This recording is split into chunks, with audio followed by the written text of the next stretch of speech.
The Sea of Galilee does not warn you before it turns. 1 hour it lies flat and silver beneath the stars, smooth as hammered bronze, and the next it is a living thing, heaving, churning, throwing walls of black water against the sides of a wooden boat as if it means to break the world in half. The fishermen who worked these waters all their lives knew this. They had learned it in their bones, the way a man learns a dangerous neighbor, with respect, with wariness, never quite turning your back. It was the fourth watch of the night, somewhere between 3 and 6 in the morning, in that hollow darkness when the stars begin to pale and the body has given up pretending it isn't exhausted. The 12 disciples were out on that water alone. Jesus had sent them ahead while he stayed behind on the mountainside, dismissing the crowds who had just witnessed something astonishing. 5 loaves and 2 fish feeding 5,000 men, plus women and children, with 12 baskets of fragments left over. The air still hummed with the memory of it. But now the mountain was dark and quiet, and Jesus was alone, and the boat was somewhere out on the sea, being swallowed by wind. The disciples were not fishermen tonight. They were frightened men.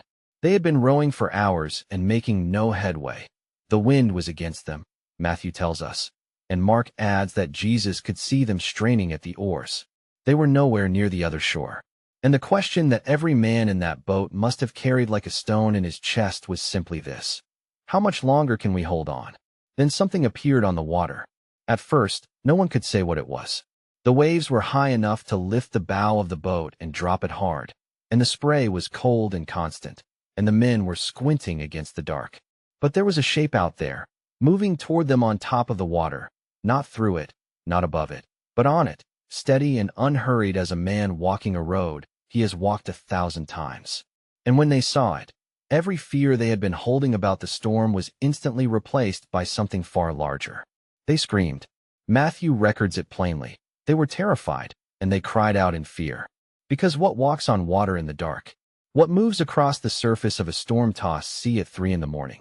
Every ghost story these men had ever heard came rushing at them all at once. Some of them had been fishermen since boyhood. They knew these waters. They knew what lived in them. And they knew that what they were seeing should not be possible. The shape kept coming. And then, a voice, clear above the wind, cutting through the noise of the waves the way a lamp cuts through a dark room. Take heart. It is I.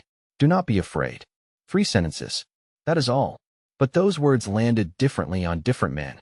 For most of them, perhaps, it was enough to stop the screaming, to replace the wild, animal panic with something closer to stunned silence.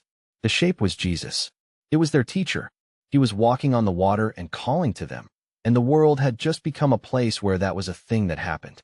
But Peter, Simon Peter, the fisherman from Bethsaida, the one who always spoke first and thought second, the one who loved loudly and failed loudly and was loved all the more for it.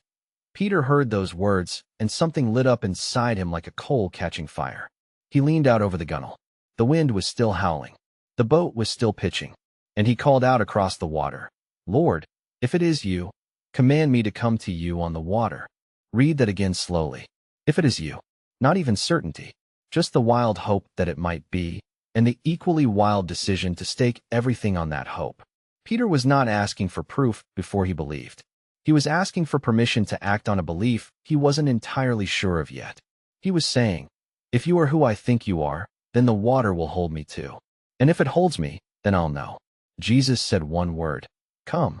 And Peter climbed over the side of the boat. There is a detail so easy to miss here that most people never stop to feel it. Peter's feet touched the water, and the water held. That moment, the instant between leaving the boat and feeling the impossible firmness beneath his feet, must have been the most staggering sensation any human being has ever experienced. Not the miracle of walking, the miracle of the first step. The moment his weight settled, and the sea did not give way, his sandaled foot pressing down on dark water, on wave and wind and depth, and the water pressing back like stone. He walked. Matthew says simply that he walked on the water and came toward Jesus. Just a few words to describe something that has no comparison in human experience. We can only imagine the strange solidity beneath him, the cold spray hitting his face, the boat receding behind him, the figure of Jesus growing closer, the wind still fierce and loud around him. And then he looked down. He saw the wind, or rather, he saw what the wind was doing to the water. the waves rising around him, the depth beneath him, all the physical, visible, reasonable evidence that a man cannot stand on water. And the moment he saw it, truly saw it, with the calculating eye of a man who had spent his life reading this sea, the water began to take him. He sank.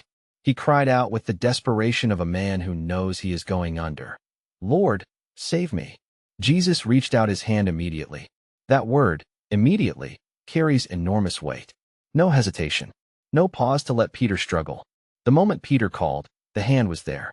And as he caught him, Jesus said something that carried both love and honesty. "O you of little faith, why did you doubt?" They got back into the boat together. And the wind stopped. Just stopped, as if it had never been anything more than a held breath, finally released. And the men in that boat, these weathered fishermen and tax collectors and ordinary men who had seen 5,000 fed that very afternoon, fell down and worshipped. They said something they had perhaps said before, but never quite like this. "Truly you are the Son of God." Not a question, a declaration. There is something in this story that speaks to every human being who has ever stood at the edge of something impossible and felt both the pull to step out and the weight of everything that says it can't be done. Peter gets remembered for sinking, but the more remarkable thing is that he asked. He got out of the boat. Every other disciple stayed seated behind the wooden walls of what was familiar, and they were safe, and they were dry, and they never walked on water. Peter sank, yes, but Peter also walked. Faith, this story suggests, is not the absence of doubt. It is the decision to step out anyway. It is the willingness to call out to the shape in the dark and say, "If it is you, let me come." And then, before you have proof, before the fear is gone, before the water makes any sense at all, to swing your legs over the side. The storm was real. The doubt was real. The sinking was real. And the hand that caught him was more real than all of it.